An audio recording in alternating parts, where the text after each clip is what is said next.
संजय डाबरा आप सभी विद्यार्थियों का हार्दिक स्वागत करता हूं डाबरा क्लासेज के इस ऑनलाइन प्लेटफॉर्म पर। सभी विद्यार्थियों को नमस्कार, गुड इवनिंग। और भैया एक बार कमेंट करके बता दीजिए आवाज वगैरह सब कुछ ठीक है। सबको नमस्कार, गुड इवनिंग भाई, जितने भी भाई लाइव है। प्यारे विद्यार्थियों, कल की क्लास में हमारा कार्य ऊर्जा शक्ति वाला टॉपिक कंप्लीट हो चुका है। मैंने आपसे कहा था कि कार्य ऊर्जा शक्ति से जुड़े हुए कुछ क्वेश्चंस मैं आपको कराने वाला हूं। पहले एक बार कल की लास्ट में हमने एक फॉर्मूला लिखा था कि यूनिट कैसे बनाई जाती है। प्यारे विद्यार्थियों, कल मैंने आपको बताया था कि यूनिट कैसे बनाई जाती है। यूनिट का मतलब होता है किलोवाट घंटे। भैया यूनिट बनाने का फॉर्मूला है कुल वॉट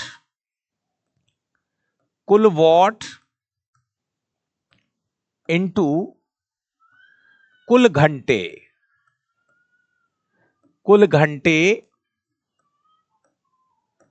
और बटे में आपको 1000 का भाग देना है। इस फॉर्मूले से हम यूनिट बना सकते हैं। तो सबसे पहले मैं आपको यूनिट से रिलेटेड जो क्वेश्चंस है वो आपको कराने वाला हूं, है ना। यूनिट कैसे बनाई जाती है वो मैं आपको बता रहा हूं।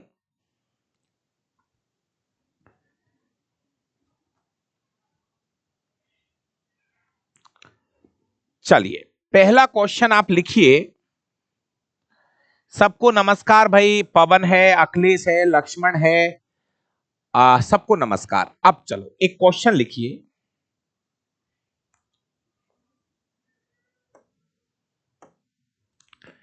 एक क्वेश्चन है,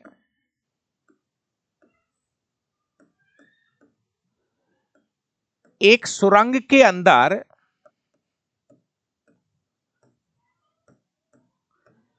एक सुरंग के अंदर 100 वाट के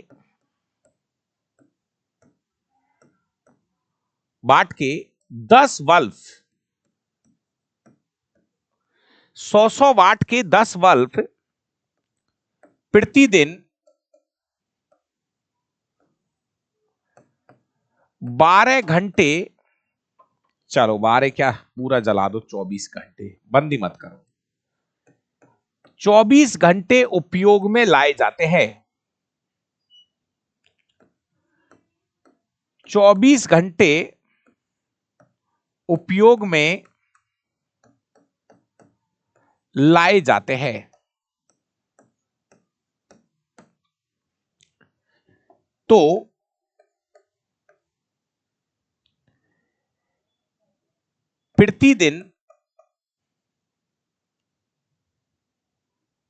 प्रतिदिन यूनिट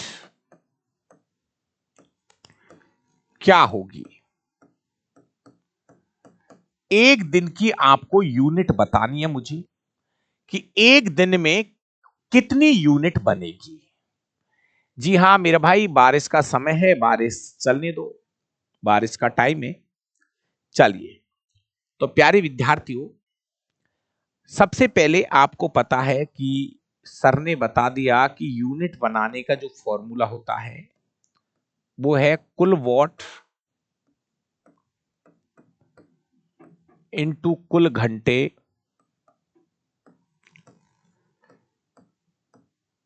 बटे में 1000। दोस्तों आप यहां देखो, एक सुरंग के अंदर 100 वाट के 10 बल्ब है। ध्यान से सुनना इस लाइन को, 100 वाट के 10 बल्ब है तो कुल वॉट कितने हो गए। 100 वाट के 10 बल्ब है आपके पास, देखो भाई, 100 वाट 100 वाट 100 वाट 100 वाट 100 वाट 100 वाट के 10 बल्ब है। Bulb number 1 2 3 4 5 6 7 8 9 10। ओहो, तो ये टोटल कितना वाट हो गया, कुल वॉट कितना हो गया? 1000। कुल कितना वॉट हो गया? 1000 वॉट हो गया। भैया मेरे यहां क्लास बिल्कुल नहीं रुक रही है, शानदार चल रही है मेरे भाई। तो अब देखो, अगर आपको यूनिट बनाना है तो आपका कुल वॉट कितना है? 1000। ठीक है। कुल घंटे 24 घंटे यूज कर रहे हैं, बटे में 1000, तो 1000 से 1000 कट जाएगा और यूनिट जो बनेगी वो कितनी बनेगी? 24 यूनिट बिजली। तो जब हम, मेरे प्यारे विद्यार्थियों, जब हम 100 वाट के 10 बल्ब 24 घंटे चलाते हैं तो समझ लो 24 यूनिट बिजली आती है। कभी कभी वो क्वेश्चन में 1 यूनिट का खर्चा दे देता है। जैसे मैं बोलूं कि 1 यूनिट का खर्चा, अगर मैं बोलूं कि 1 यूनिट का जो खर्चा है वो 9 रुपए है। कितने रुपए है? 9 रुपए। 1 यूनिट का खर्चा 9 रुपए है, तो 24 यूनिट का खर्चा बता देना। 24 का 9 से गुणा कर देना। 9 चौक 36 का 6 का हासिल लगी 3। 9 दूनी के 18, 18 और 3 कितना हो गया? 21 हो गया सर। सही है क्या? ठीक है ना? ठीक है। तो ये बिल आता है। अगर आपको वो क्वेश्चन में बोलेगा आपको ऐसा कुछ नहीं करना है, मैंने तो एक बताया है। जैसे आपको ये पता चल गया कि 24 यूनिट बिजली आ रही है, आपको पता लग गया कि 24 यूनिट बिजली आ रही है, तो 24 यूनिट है। कभी कभी क्वेश्चन में वो ये बोलेगा कि 1 यूनिट का खर्चा इतना है। जैसे मैंने बोला कि 1 यूनिट का खर्चा 9 रुपए है। 1 यूनिट का खर्चा कितना है? 9 रुपए। तो 24 को 9 से गुणा कर दो, 216 रुपए आएंगे। एक दिन का, ये एक दिन का, ये जो कैलकुलेशन कर रहे हैं ना वो एक दिन की कर रहे हैं। ठीक है, ये मेरा पहला क्वेश्चन है। एक क्वेश्चन और है छोटा सा, क्वेश्चन नंबर 2।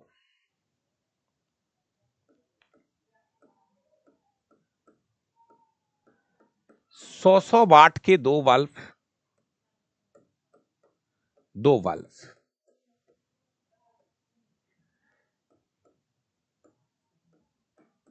50-50 वाट की दो ट्यूबलाइट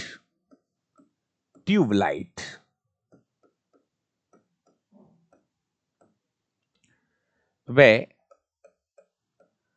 400 वाट का रेफ्रिजरेटर रेफ्रिजरेटर प्रतिदिन 10 घंटे उपयोग में लाए जाते हैं। प्रतिदिन 10 घंटे उपयोग में लाए जाते हैं। ठीक है। 8 रुपए प्रति यूनिट की दर से, 8 रुपए प्रति यूनिट की दर से एक माह का, एक माह का मतलब 30 दिन ही लेना, एक माह का कुल विद्युत खर्च कितना होगा? कुल विद्युत खर्च कितना होगा? कितना होगा? ये थोड़ा सा पहले की बजाय थोड़ा बढ़िया क्वेश्चन है, आएगा समझ में। तनाव नहीं लेने का, आएगा धीरे धीरे समझ में आ जाएगा।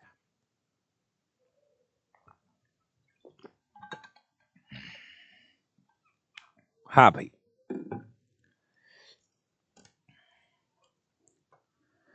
करो इस क्वेश्चन को, आप करो।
हाँ भाई, देखो इसको कैसे करना है वो देख लीजिए एक बार, आप ध्यान से करना। देखो समझ में आना चाहिए क्वेश्चन। प्यारे विद्यार्थियों, पहले ये देखो कुल वॉट कितना है। 100 वाट के 2 बल्ब है, ठीक है सर। 50 वाट की 2 ट्यूबलाइट है और 400 वाट का एक रेफ्रिजरेटर है। कुल वॉट कितना हो गया? 400, 500, 700 वॉट हो गया टोटल वॉट। कुल वॉट कितना हुआ समझो आराम से।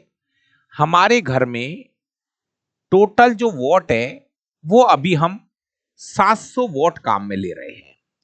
हमारे पास यूनिट बनाने का फॉर्मूला है कुल वॉट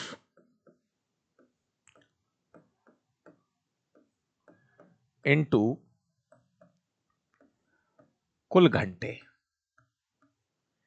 या देखो अभी आप इसमें एक्चुअली दिन भी दिया है तो हम दिन भी यूज कर सकते हैं। और 1000 का भाग, थोड़ा समझना इसको मैंने क्या कर दिया भैया।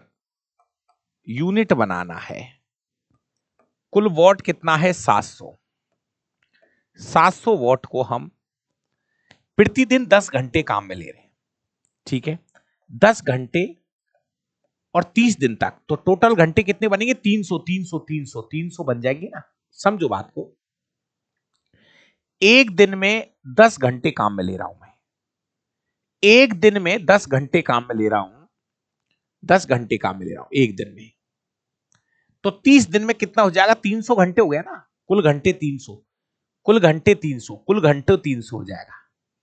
साथ में आप यहां पे 1000 का भाग दो। दोस्तों यहां पर हमारी काटा पीटी हो जाएगी। 1 2 3, 1 2 3, तो 7 या 21 इंटू 10, यहां पे 210 यूनिट बिजली बनेगी। टोटल एक महीने में 210 यूनिट बनेगा, सही है क्या? 7 या 21 इंटू 10, 210 यूनिट। ध्यान से सुनिए। और एक यूनिट का खर्चा 8 रुपए है, तो 210 को 8 से गुणा करिए। 0, 8 एकम 8 और 8 दूनी के 1680 रुपए का बिल आएगा मेरे भाई। जय हो गुरुजी, जय हो। 1680 रुपए का बिल आएगा। जिन भी विद्यार्थियों का बिल 1680 रुपए आ रहा है, इसका मतलब उनका जवाब सही है। अक्षय प्रजापति जी, मेरे सामने 662, 63 बच्चे लाइव है। केवल आपकी वीडियो क्यों रुक रही है? केवल मैं आपका ही मैसेज देख पा रहा हूं, सर मेरी वीडियो रुक रही है। जब मैं बोल रहा हूं कि जब ये 600 बच्चों की वीडियो नहीं रुक रही है तो आपकी क्यों रुक रही है मेरे भाई? प्लीज आप एक बार एप्लीकेशन से बाहर आओ, वापस से जुड़ जाइए। चलिए क्वेश्चन नंबर अगला। दोस्तों मैं आपको पहले, कल मैंने आपको शक्ति ज्ञात करने के, ध्यान से रुकिए, कल मैंने आपको शक्ति ज्ञात करने के बहुत सारे फॉर्मूले बताए हैं और याद होने चाहिए, कर लेना। अब मैं आपको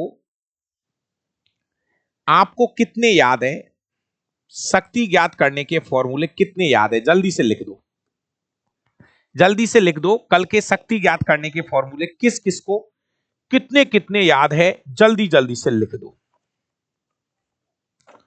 हाँ भाई,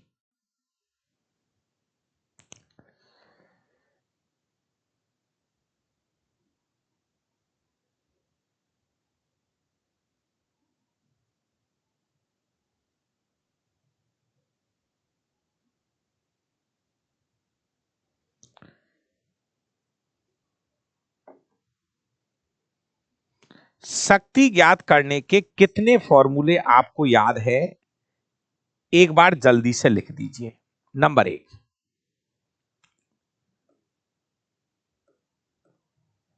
कार्य करने की दर को शक्ति कहते हैं। ठीक है, फॉर्मूला नंबर 1। दूसरा, कार्य की जगह पर ऊर्जा भी लिख सकते हैं, ऊर्जा अपॉन समय। तीसरा फॉर्मूला है, कार्य की जगह पर हम mgh भी लिख सकते हैं, mgh है ये, mgh अपॉन टी भी लिख सकते हैं। चौथा फॉर्मूला है, शक्ति P बराबर कार्य बराबर बल इंटू विस्थापन बटे में समय लिख सकते हैं। ठीक है ना। पांचवें नंबर पर शक्ति P बराबर बल इंटू वेग लिख सकते हैं, ये इसकी जगह पे वेग लिख सकते हैं। छठे नंबर पर शक्ति P बराबर V इंटू आई, वोल्टेज और धारा को गुणा करके भी शक्ति ज्ञात कर सकते हो। शक्ति P बराबर V स्क्वायर अपॉन R भी लिख सकते हैं, और शक्ति P बराबर आई स्क्वायर R भी लिख सकते हैं। कल मैंने ये 8 फॉर्मूले आपको सिखाने की कोशिश की थी मेरा भाई। इन 8 फॉर्मूले से आपको मैं जितना हो सकता है उतने क्वेश्चन कराने की कोशिश करूंगा। तो इन फॉर्मूले से जुड़ा हुआ पहला क्वेश्चन आप मुझे बताना कि आप कौन सा फॉर्मूला यूज करोगे। ठीक है ना। अब मैं एक एक करके आपको बता रहा हूं नितिन कुमार जी, मैं एक एक करके आपको क्वेश्चन लिखाऊंगा और आप उस क्वेश्चन को करते चलना मेरे साथ साथ। पहले मैं आपको कुछ एनसीईआरटी के क्वेश्चन नोट करवा देता हूं, कक्षा 10वीं के अंदर है। पहला क्वेश्चन लिखो, कोई विद्युत बल्ब, लिखो क्वेश्चन, आराम से मुझे बताना कौन सा फॉर्मूला लगाना है। एनसीईआरटी कक्षा 10वीं के अंदर एक क्वेश्चन है, कोई विद्युत बल्ब 220 वोल्ट के जनित्र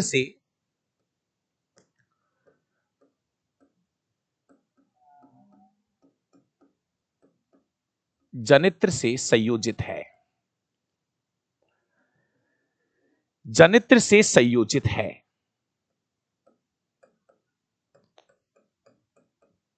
जनित्र से संयोजित है। यदि बल्ब से यदि बल्ब से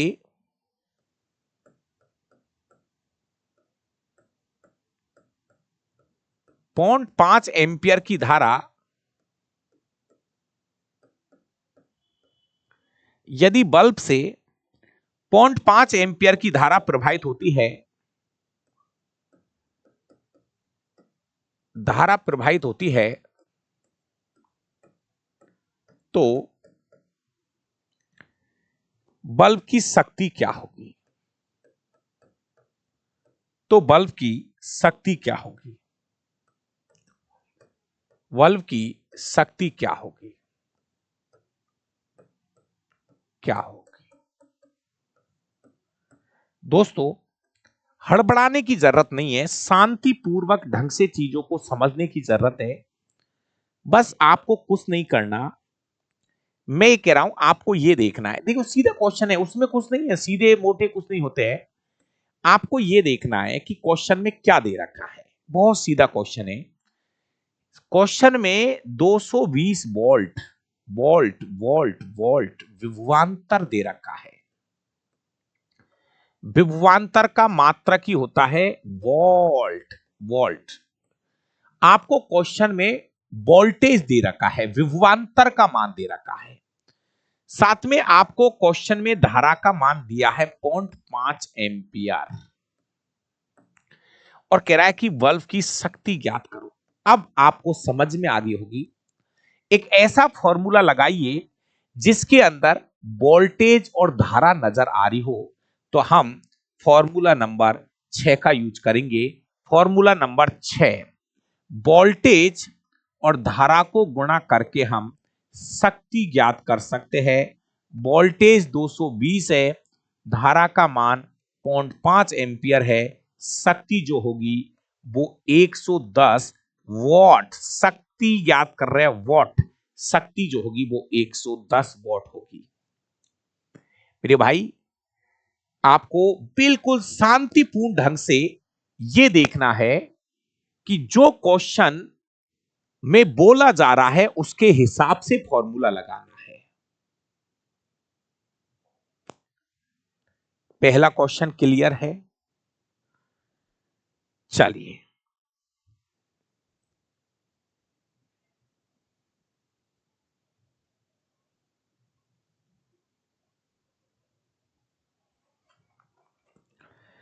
अगला क्वेश्चन सुनिए अब।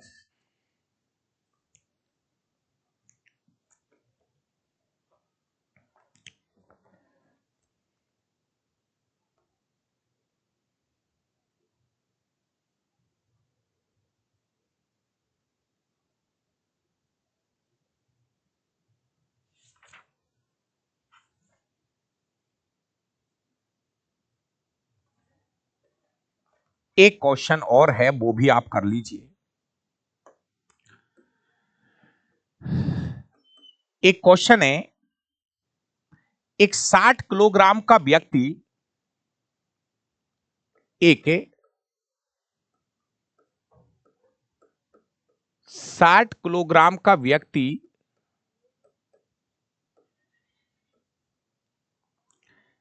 एक 60 किलोग्राम का व्यक्ति है। भैया तेरा बुक नहीं आया तो यहां मैसेज करने से थोड़ी बुक आएगा। कल 10 बजे से लेके 6 बजे के बीच में कॉल करना। एक 60 किलो का व्यक्ति 30 सेकंड में 5 मीटर की ऊंचाई तक जाता है। 30 सेकंड में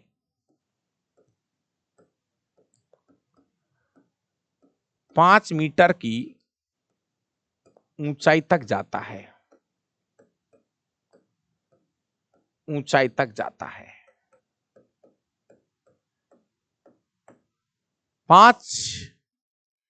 30 सेकंड में 5 मीटर की ऊंचाई तक जाता है। व्यक्ति द्वारा उपयोग में ली गई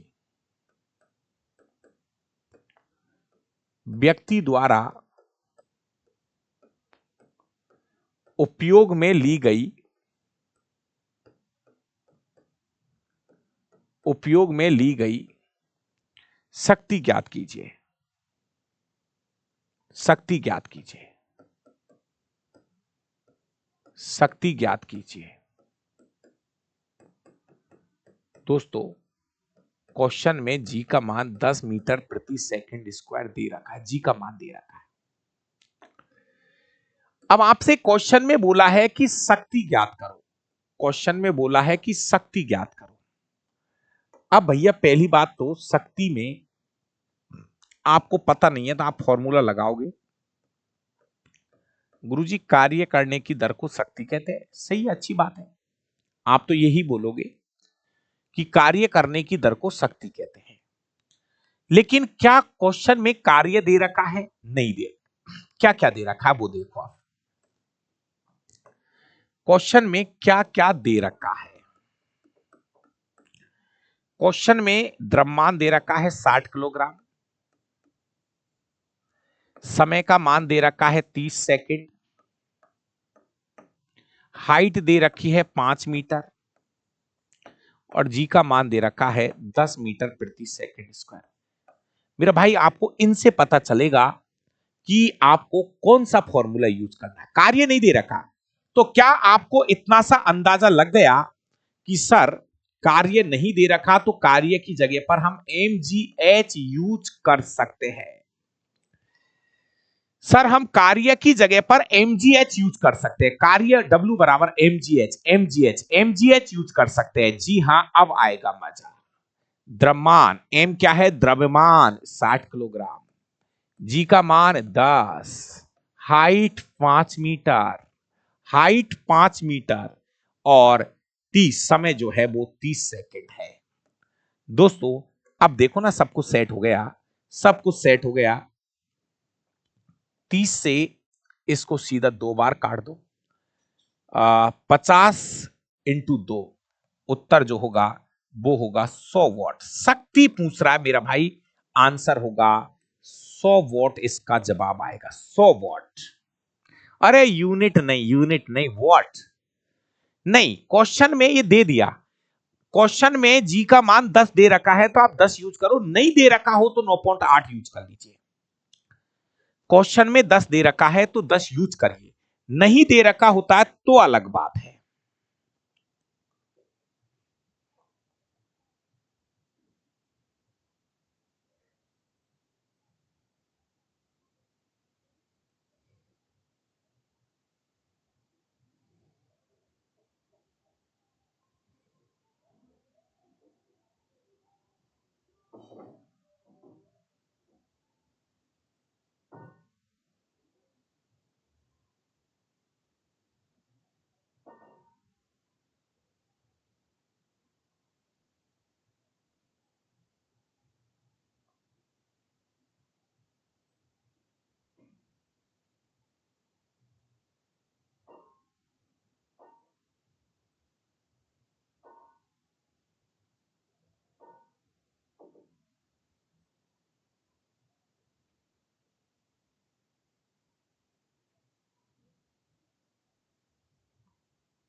हाँ भाई,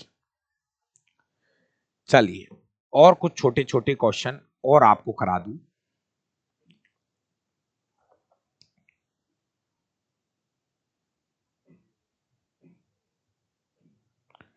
ज्यादातर मैं किताब में देख पा रहा हूं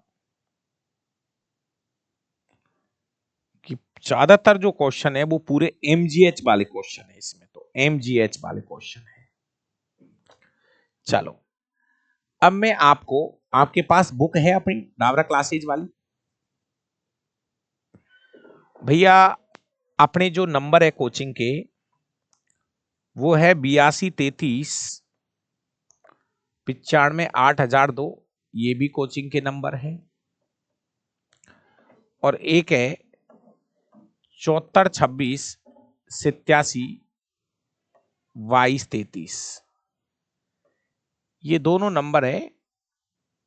और मेनली ये नंबर जो है सुबह 10 बजे से लेके और 6 बजे तक चालू रहेंगे, ठीक है ना? 10 बजे से 6 बजे तक आप कॉल कर लेना, कोई भी दिक्कत हो। अब देख मेरे भाई, अपनी किताब के अंदर कुछ क्वेश्चन है। अगर आपके पास मेरी किताब है तो अपनी किताब के भीतर कुछ क्वेश्चन है जिनको आपको मैं करा देता हूं एक एक करके। देखो, आपके पास किताब है नहीं है वो आपको पता होगा। अगर आपके पास किताब है तो मैं कुछ अपनी किताब के क्वेश्चन है जो मैं करा देता हूं। पहला क्वेश्चन देखो, जिन भी विद्यार्थियों के पास में ये किताब है तो अच्छी बात है, नहीं है तो आप ये क्वेश्चन लिख सकते हो, किताब के क्वेश्चन है मेरी के। निम्न में से कौन अधिक काम कर सकता है? यहां पर आपको ऑप्शन दे रखे हैं। कार्य, एक घूमता हुआ पहिया, जब भी कोई वस्तु घूमेगी, वृत्ताकार पथ में घूमती है तो आपको बताया था कार्य 0 होगा। याद करो मेरी बातों को, आप तुक्का मत दो। जब भी कोई वस्तु वृत्ताकार पथ में घूमती है तो किया गया कार्य 0 होता है। Option number C. गतिशील पत्थर, एक उठाया हुआ हथौड़ा, और यहां पर है बंदूक की एक चलती हुई गोली। बंदूक की चलती हुई गोली। प्यारे विद्यार्थियों, ये आया हुआ क्वेश्चन है रेलवे का ही, और इस क्वेश्चन का जो सही जवाब माना है वो है एक बंदूक से चलती हुई गोली के पास में कार्य। देखो, अब समझो मेरी बात। कार्य, कार्य जो है, कार्य तो क्या है? बल इंटू विस्थापन है। लेकिन ये जो चर्चा हो रही है ना, ये बल इंटू विस्थापन की नहीं हो रही है, ये चर्चा हो रही है ऊर्जा की। गतिज ऊर्जा बराबर हाफ mv²। प्यारे विद्यार्थियों, आपको पता है चलती हुई गोली, समझना ये क्वेश्चन कैसे सेट किया इन लोगों ने। आपको पता है कि गतिज ऊर्जा जो है वेग के वर्ग के समानुपाती है। इसका मतलब मैं ये कह सकता हूं जिसका वेग ज्यादा होगा, जिसका वेग ज्यादा होगा उसकी गतिज ऊर्जा भी ज्यादा होगी। ऊर्जा एक प्रकार का कार्य ही तो है, ऊर्जा एक प्रकार का कार्य, इससे इसका आंसर लगेगा। बंदूक की एक चलती हुई गोली के पास में ऊर्जा ज्यादा होगी, ऊर्जा ज्यादा होगी, तो इस क्वेश्चन का सही जवाब इससे लगेगा। अगला क्वेश्चन देखो,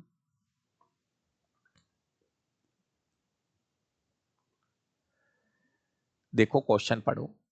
20 न्यूटन का एक बल एक वस्तु को 2 मीटर विस्थापित, वस्तु को 2 मीटर विस्थापित कर देता है और 20 जूल कार्य करता है। बल और विस्थापन के बीच का कोण ज्ञात करना है। सुनिए मेरी बात मेरा भाई, आपको मैं साइड में बता दूं, आपके पास कार्य बराबर फॉर्मूला होता है F S cos theta. Question में कार्य दे रखा है 20 जूल, 20 जूल कार्य दे रखा है, सब कुछ दे रखा है, बल का मान दे रखा है 20 न्यूटन, विस्थापन दे रखा है 2 मीटर, कॉस थीटा का मान ज्ञात करना है। थीटा का मान ज्ञात, बल और विस्थापन के बीच का थीटा का मान ज्ञात करना है। प्यारे विद्यार्थियों, जब हम इसको काटा पीटी करेंगे तो ये 40 हो गया ना, 40 हो गया नहीं, 20 इंटू 2 40 हो गया नहीं, तो इस 40 को नीचे ले आओ, कॉस थीटा बराबर, कॉस थीटा बराबर भैया 20 में 40 का भाग दो तो कॉस 1/2, कॉस 1/2 किसका मान होता है, कॉस 1/2 किसका मान होता है, तो ये cos 60 का मान होता है, cos 60 का मान, cos 60 का मान होता है 1/2, cos 60 का मान होता है 1/2, cos 60 है इसका जवाब। ये देख लो ना, कार्य ऊर्जा शक्ति कौन सा चैप्टर है आपके पास में, ये नई किताब के अंदर है, आप पेज नंबर देख लीजिए। क्वेश्चन नंबर 2 में हमें थीटा का मान ज्ञात करना है। आपको तीनों चीज दे रखी है, क्वेश्चन में आपको तीनों चीज दे रखी है। आपको कार्य का मान दे रखा है, बल दे रखा है, विस्थापन दे रखा है, थीटा का मान ज्ञात करना है। मेरा भाई यहां पे आपको थीटा का मान ज्ञात करना है। यह है हमारा क्वेश्चन नंबर 2 किताब का। देखते हैं अगला क्वेश्चन है, अगला क्वेश्चन भी है, क्वेश्चन नंबर 3 को देखो भाई। जब कोई वस्तु बल की दिशा में 1 मीटर की दूरी पर 1 न्यूटन बल द्वारा चलती है तो किया गया कार्य, कार्य 1 जूल की परिभाषा है। प्यारे विद्यार्थियों, आपको पता होगा कार्य बराबर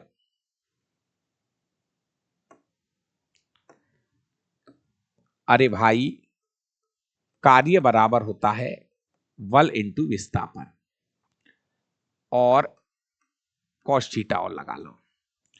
तो आपको बल दे रखा है 1 न्यूटन, विस्थापन दे रखा है 1 मीटर और समांतर कॉस 0। तो यहां पे किया गया कार्य 1 इंटू 1 किया गया कार्य 1 जूल होगा, 1 जूल कार्य का, ये 1 जूल की परिभाषा है दोस्तों। आरपीएफ का रिजल्ट डाल दिया, बहुत बहुत धन्यवाद, जिसका भी हो रहा होगा, बहुत सारी शुभकामनाएं।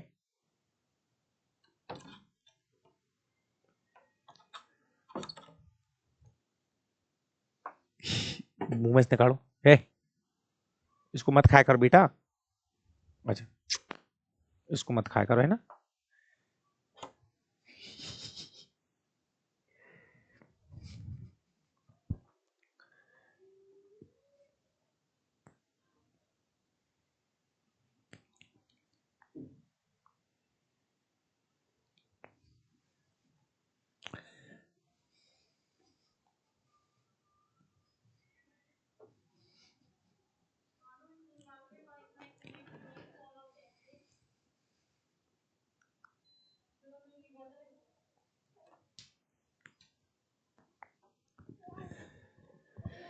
हाँ भाई,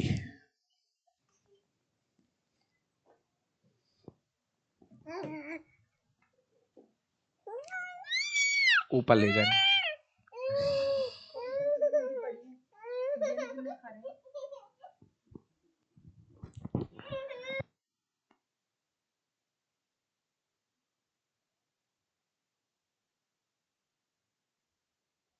देखिए एक अगला क्वेश्चन देखो भाई, किताब में बहुत सारे न्यूमेरिकल दिए मैंने, किताब के अंदर आपको बहुत अच्छे अच्छे शानदार वाले न्यूमेरिकल दिए। ये नई किताब है आपके पास, ये कौन सी किताब है? ये वाली किताब होगी ना आपके पास, ये नई वाली किताब है, इसके क्वेश्चन है ये। हाँ हाँ, नई वाली किताब है। अब पेज तो क्या है फिक्स नहीं कर सकता, क्योंकि बीच बीच में हम चीजें क्या है जोड़ते रहते हैं, लेकिन अभी जो ये किताब है इसका ये पेज नंबर 161 पे है ये क्वेश्चन। नहीं, 1 किलोग्राम वाला है ना। हाँ तो ये देख लो, इसमें पेज आगे पीछे हो सकते हैं। आगे देखो अब, 1 किलोग्राम की एक वस्तु को, क्वेश्चन देखो भाई, 1 किलोग्राम द्रव्यमान दे रखा है, 1 किलोग्राम की एक वस्तु को 10 मीटर की ऊंचाई तक उठाया उठाया उठाया जाता है। अब कह रहा है गुरुत्व बल द्वारा किया गया कार्य। भैया याद करो, मैंने आपको एक चीज बोली थी, गुरुत्वीय बल के द्वारा किया गया कार्य ऋणात्मक होगा। जी का मान दे रखा है। देखिए क्वेश्चन में कार्य ज्ञात करना है। मैंने कहा था जब भी किसी वस्तु को पृथ्वी सतह से ऊपर ले जाओ तो mgh यूज करना है। आपको क्वेश्चन में द्रव्यमान दे रखा है 1 किलोग्राम, जी का मान 9.8 दे रखा है, और हाइट जो है 10 मीटर दे रखी है। मेरा भाई रियलिटी है कि ये आपको अभी 98 जूल दिख रहा होगा, लेकिन नहीं, गुरुत्वीय बल के विरुद्ध किया गया कार्य हमेशा माइनस में आएगा। तो इसमें यहां पे जो जी का मान होता है ये माइनस में लेना पड़ेगा। जी का मान किस में लेना है? माइनस में लेना है। जी का मान आपको माइनस में लेना है, यहाँ पे जी का मान माइनस में लेना है। तो इसका सही जवाब ये माइनस में हो जाएगा जी का मान, तो इसलिए फाइनली जवाब आपका माइनस में। तो इस क्वेश्चन का सही जवाब होगा 98 जूल, माइनस में 98 जूल, माइनस में 98 जूल होगा मेरा भाई। मैंने आपको बहुत बार बार नोट करवाया था, मैंने के ध्यान रखना, गुरुत्वीय बल के विरुद्ध किया गया कार्य, गुरुत्वीय बल के विरुद्ध किया गया कार्य ज्ञात करना है आपको, माइनस में लाना है इसका उत्तर मेरे भाई। क्योंकि ये क्यों आता है, ऐसा क्यों होता है, एक बार फिर क्लियर कर दूं। इसलिए होता है कि आपने वस्तु को ले गए ऊपर और विस्थापन कहां है? नीचे। बल और विस्थापन के बीच में 180 डिग्री का कोण है, और cos 180 का जो मान होता है वो एक तरह से -1 होता है। या आप गुरुत्वीय बल के विरुद्ध कार्य कर रहे हो ऐसे बोल लो, तो गुरुत्वीय बल के विरुद्ध जो कार्य होता है वो ऋणात्मक होता है। अगला क्वेश्चन और देखो, अगला क्वेश्चन है 5 किलोग्राम भार की एक वस्तु को 5 किलोग्राम भार की एक वस्तु को 4 मीटर की ऊंचाई तक उठाया जाता है। उस वस्तु पर लगने वाला गुरुत्व बल के कारण किया गया कार्य का मान कितना? कार्य तो ज्ञात करना है। क्या क्या दे रखा है ये देखो, द्रव्यमान दे रखा है 5 किलोग्राम, हाइट दे रखी है 4 मीटर, गुरुत्व बल के कारण किया गया कार्य ज्ञात करना है। जी का मान दे रखा है इस बार 10 मीटर प्रति सेकेंड स्क्वायर। फॉर्मूला वही है W बराबर mgh, इन्होंने पहले ही लगा दिया। एक्चुअली ये जी का मान है माइनस में, है ना। तो जब भी फिर अंडरलाइन कर रहा हूं गुरुत्वीय बल के विरुद्ध किया गया कार्य माइनस में आएगा। m है द्रव्यमान 5 किलोग्राम, G 10, H 4, -200 जूल होगा। इसका जवाब है -200 जूल। मैंने पहले पेपरों में भी कह रहा था, अभी भी बात को रिपीट कर रहा हूं बार बार, गुरुत्वीय बल के विरुद्ध किया गया कार्य हमेशा माइनस में लेना है। गुरुत्वीय बल के, क्योंकि वहां पे जी का मान जो है ना वो माइनस में चलता है, जी का मान जो है ना वो माइनस में चलता है दोस्तों। अब यहां पर कुछ ऐसे क्वेश्चन आ गए, कार्य होता है यदि ऊर्जा है, तो सीधी सी बात है, अगर हमारे शरीर में ऊर्जा है तो कार्य होगा, हमारे शरीर में ऊर्जा है तो कार्य होगा। जब विस्थापन प्रयुक्त बल की दिशा के लंबवत है तो बल द्वारा किया गया कार्य, विस्थापन और लंबवत है भैया, यदि बल और विस्थापन एक दूसरे के लंबवत है तो आपको बताया था कि इनके बीच में 90 डिग्री का कोण बनता है, और किया गया कार्य शून्य होगा। किया गया कार्य क्या होगा? शून्य होगा।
हाँ भाई, और देख लेते हैं इसमें क्वेश्चन बुक के अंदर।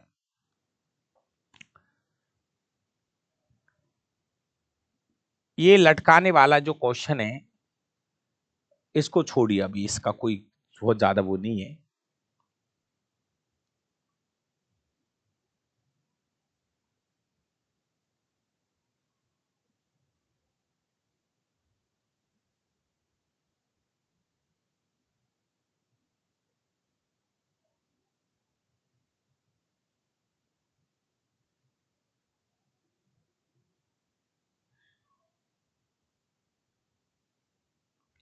हाँ,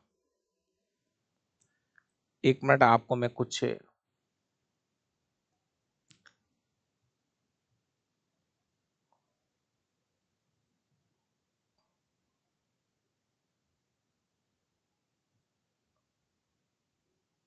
एक ये क्वेश्चन और देखो।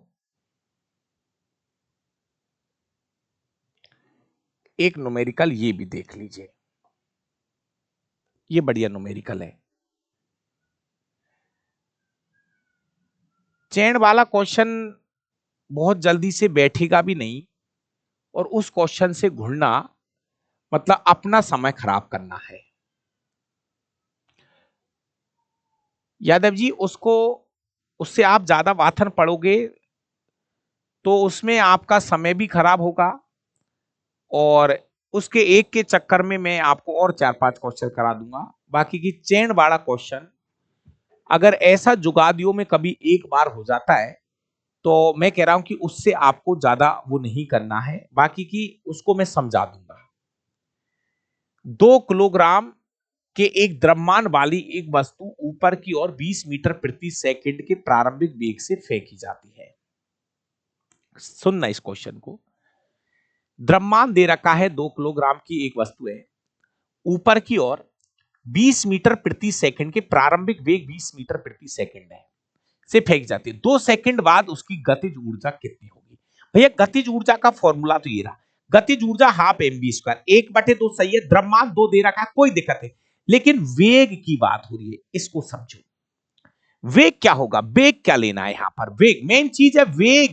ध्यान से सुनना, बहुत अच्छा क्वेश्चन है प्यारे विद्यार्थियों, प्लीज समझने की कोशिश करना। 2 सेकंड के बाद उसकी गतिज ऊर्जा कितनी होगी? कल भी मैंने आपको एक बात छोटी सी समझाने की कोशिश की थी। अगर किसी वस्तु को मैं पृथ्वी सतह से ऊपर फेंकूंगा तो वो कह रहा है कि 2 सेकंड बाद उसका वेग क्या होगा, तो यहां पर उसका वेग क्या हो जाएगा? 0 हो जाएगा। ऐसे समझो। गति का पहला समीकरण v बराबर u माइनस जी टी, प्रारंभिक वेग उसका v है, माइनस जी, जी का मान 10 और समय, तो आप 20 माइनस 20, वेग 0 आ रहा है, यहां पर वेग 0 आएगा, वेग 0 आ रहा है। तो यहां पर जब वेग को हम 0 रखेंगे तो यहां पर किया गया कार्य कितना होगा? 0। ये बहुत अच्छा क्वेश्चन है। पहले आपको वेग ज्ञात करना है। जब हमने वस्तु को ऊपर फेंका था तो मैंने कहा था ऊपर फेंकते समय सभी समीकरण माइनस में होंगे।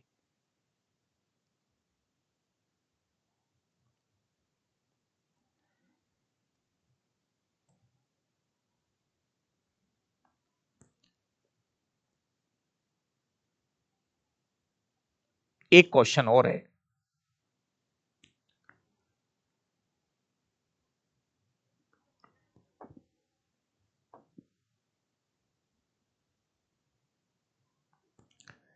एक क्वेश्चन और दे रखा है, 5 मीटर प्रति सेकंड की गति से गतिमान 22 किलोग्राम वजन वाले वस्तु की गतिज ऊर्जा कितनी होगी। मेरा भाई, आपको वेग जो दे रखा है वो दे रखा है 5 मीटर प्रति सेकंड, आपका जो द्रव्यमान है वो है 22 किलोग्राम, और आपको गतिज ऊर्जा ज्ञात करनी है। तो गतिज ऊर्जा का फॉर्मूला हाफ mv², 1/2 द्रव्यमान आपका 22 है और इधर 5 का स्क्वायर क्या हो जाएगा 25, 5 का स्क्वायर 25 हो जाएगा, 5 का स्क्वायर 25 हो जाएगा, तो 11 × 25 जब करेंगे तो भाई साहब इसका जवाब 275 जूल आएगा। तो 275 जूल इसका जवाब होगा। क्वेश्चन में वेग दे रखा है, वजन दे रखा है, गतिज ऊर्जा ज्ञात करनी है। गतिज ऊर्जा का फॉर्मूला होगा हाफ mv²। तो दोस्तों ये थे हमारे कार्य ऊर्जा शक्ति के जुड़े हुए क्वेश्चंस। थोड़ी सी मेहनत आपको करनी है ना, और धीरे धीरे इनको आप करिए, और थोड़ा सा प्रैक्टिस आप नहीं करोगे तो काम नहीं चलेगा, मेरे करने से काम नहीं चलेगा, थोड़ी सी मेहनत आपको भी करनी है। अगला जो टॉपिक होगा वो होगा साउंड और वेव, ध्वनि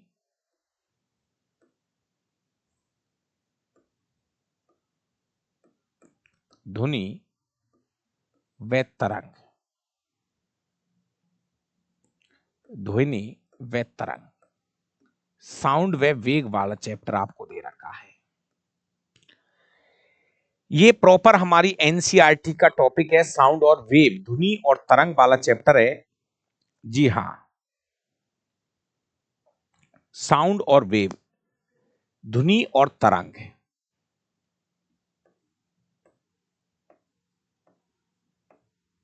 साउंड एंड वेव,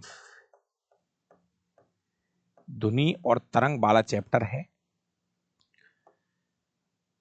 बढ़िया चैप्टर है, और मैं तो कह रहा हूं कि इस चैप्टर को पूरा एनसीईआरटी से पढ़ो। एनसीईआरटी के अलावा आज तक कहीं से भी एक लाइन नहीं पूछी है।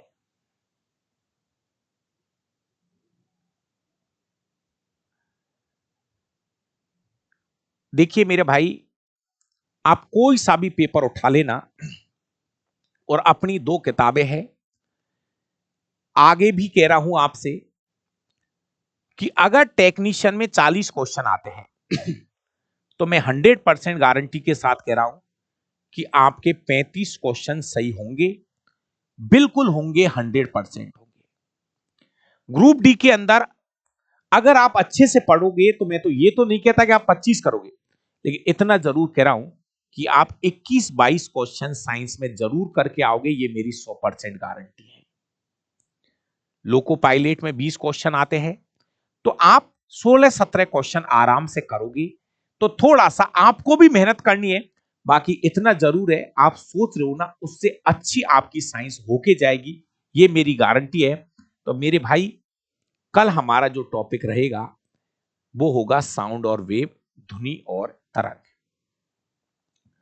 मैं तो यही कहूंगा, अगर कोई ये कह दे कि मैं कोई भगवान हूं आपको विज्ञान, लेकिन मैं ये कह रहा हूं कि अगर जैसा जैसा मैं सिखाने की कोशिश कर रहा हूं, अगर ऐसा ऐसा भी आप सीख गए ना, तो आपकी बहुत साइंस अच्छे से पूरी हो जाएगी।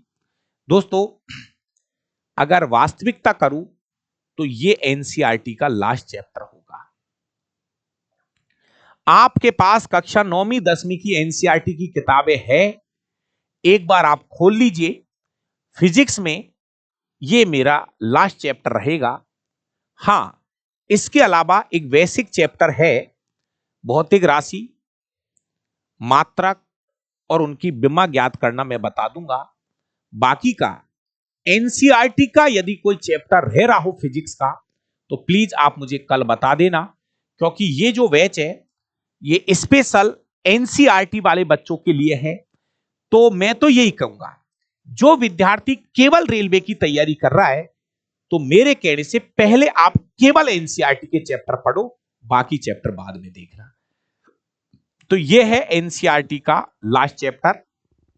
बाकी का जिन भी विद्यार्थियों ने मेरा यह बैच लिया होगा, मैंने साइड में आपको फिजिक्स का एक और बैच डाल रखा है, रिकॉर्डेड वाला। साइड में मैंने आपको फिजिक्स का एक और बैच डाल रखा है, रिकॉर्डेड वाला। चाहे तो आप उसमें भी जाके एक दो चैप्टर वहां से भी देख सकते हो बाद में। अभी ये जो बैच है ये मुझे एनसीईआरटी के हिसाब से पूरा कराने दो। अगर किसी को ज्यादा पढ़ना है या ये करना है वो करना है, उसके लिए आपको मैंने फिजिक्स का रिकॉर्डेड बैच डाल रखा है, उसमें आपके बचे कुचे चैप्टर और वहां से देख लेना। बाकी अगर आप रेलवे की तैयारी कर रहे हो ना, तो आप उनको मत देखो, साइड में मत जाओ, इधर उधर झांकने की जरूरत नहीं है। आप केवल एनसीईआरटी पढ़िए, बाकी का काम बाद में है। बाकी मिलते हैं कल। थैंक यू, धन्यवाद।